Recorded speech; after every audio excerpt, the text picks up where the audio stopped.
ఈ రోజు మీకు ఎగ్ మ్యాగీ నేర్పిస్తున్నాను, జాగ్రత్తగా వినండి. పట్టుకోండి. ముందుగా ఆయిల్ తీసి ప్యాన్ లో వేయాలి. తర్వాత ఆనియన్స్ తీసుకొని ఆనియన్స్ వేసి ముందు ఆనియన్స్ ఎందుకు వేసావు? ఆనియన్స్ చేయాలన్నావు కదా. ఆనియన్స్ కట్ చేసేయాలి. కట్ చేసేయకుండా దారుణంగా ఎలా వేస్తారు? కట్ చేస్తే చేయమన్నావు కదా. చాకుతో కట్ చేయాలి. దాన్ని నోట్లో దరిద్రం. వేసిన తర్వాత మసాలాలు వేయాలి. మసాలాల కన్నా ముందు ఉప్పు అయితే కొంచెం బాగా ఉడుకుతూ ఉంటుంది.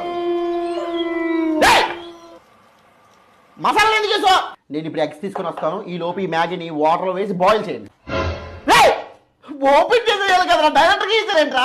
2 minutes మ్యాగీ కదా, అందుకని అలా వేసాను. చెప్పేసి నా కొడక. ఈ మ్యాగీ బాయిల్ అయ్యే లోపు మనం ఎగ్స్ వేయాలి. ఇందులోని ఎగ్స్ వేసాను బాగా వస్తుంది. పగలగొట్టేయాలరా, బుద్ధుందా లేదా నీకు? పగలగొట్టే అందుకే అంతగా ఉంటుంది. చెప్పుతున్నారు కదరా నన్ను, మ్యాగీ మొత్తం బగ్గెడుతున్నారు కదరా. అరే ఇంకా నాకు ఓపిక లేదు.